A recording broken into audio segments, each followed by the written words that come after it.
আমরা থাকতে কেন তোরা গাছতলায় দাঁড়াবি বলতো? হ্যাঁ তাই তো, তোদের বাড়ি তোদেরই থাকবে।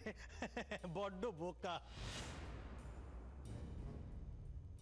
ওরে বানি, আমরা তোদের কাকা কাকিমা, আমরা কি পর হলাম?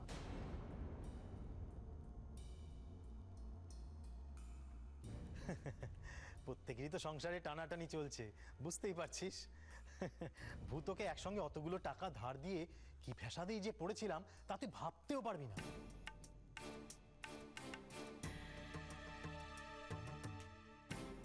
হ্যাঁ রে মা, আসলে কি জানিস তো, তোদের কাকা না বাইরের একজনের কাছ থেকে টাকাগুলো চড়া সুদে ধার করেছিল। এবার সেই লোকটা এখন রেগুলার বাড়িতে এসে আমাদেরকে তাগাদা করছে আর যা নয় তাই বলে অপমান করছে।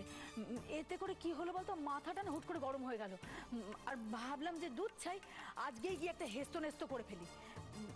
দেখ মা, এক সংসারে থাকলে তো কত কি হয়, সব কি মনে রাখতে হয়?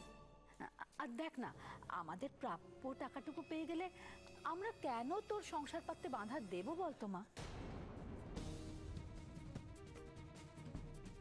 রক্তের সম্পর্ক বলে কথা। কই মা মিছরি, জয়ন্ত যেটা দিয়েছিল দাও তো একটু। হ্যাঁ হ্যাঁ হ্যাঁ, এখন তোরা একটা বিয়ে কর, 10টা বিয়ে কর, বিয়ে না করে সিঁদুর পর, আমরা মাথাও ঘামাবো না। চলো গো চলো।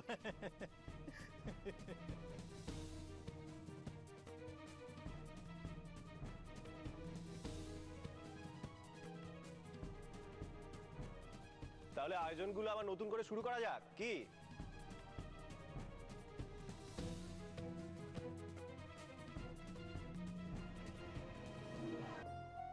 কোর্ট থেকে কাল সকালেই ইনজাংশন ধরে দেবে বলছো? আরে রগরটা দেখো না, ওই বাবলু কেমন নাগানি চুবানি খায়। মেজদির বিয়েটা কি হবে? ওদিকে কি হচ্ছে কে জানে? কি রে ভূত, কোথায় গিয়েছিলি? তাড়াতাড়ি বাড়ি যা, শিগগির গিয়ে দেখ কোনো লগ্ন টগ্ন আছে কিনা। আরে বাণীর বিয়েটা তো আর বন্ধ রাখা যাবে না। সব শেষ করে দিয়ে ফিরে যাচ্ছ, আর যাওয়ার আগে কাটা ঘায়ে নুনের ছিটে দিচ্ছ। দূর বোকা, একে আর বুঝিয়ে পারি না। আসি বাবা, চলো চলো চলো। হ্যাঁ চলো চলো।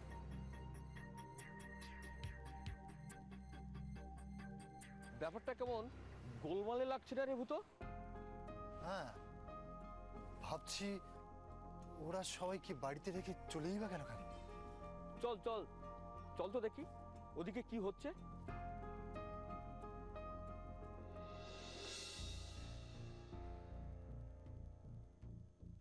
ও মিশ্রি, বলছি নতুন করে বিয়ের সব জোগাড় যন্ত্রগুলো করেছিস? হ্যাঁ জেঠিমা, সব শুরু হয়ে গেছে। শুধু ঠাকুরমশাই আসলেই বিয়েটা হবে। ঠাকুরমশাই তো বলেছেন ভোরের দিকে একটা লগ্ন আছে। মিসদি, এই মিসদি, মিসদি রে, তোকে খুব টায়ার্ড দেখাচ্ছে, তুই যা কি একটু ফ্রেশ হয়ে নে। যা।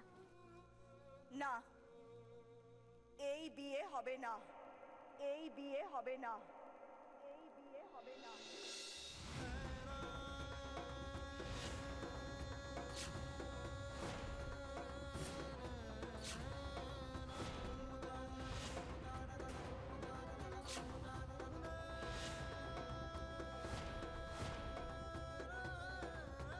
তোমরা জানো না আমি লগ্নভ্রষ্টা?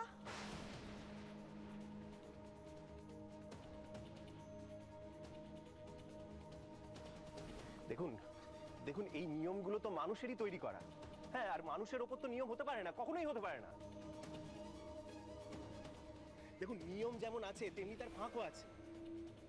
আমরা ঠাকুরমশাইকে বললেই উনি প্রায়শ্চিত্তের বিধান দিয়ে দেবেন।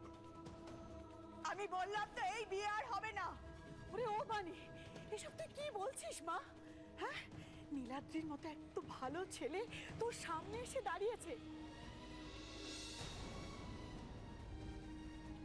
এই সৌভাগ্যটা তুই বরণ করে নে, আর অবহেলা করিস না।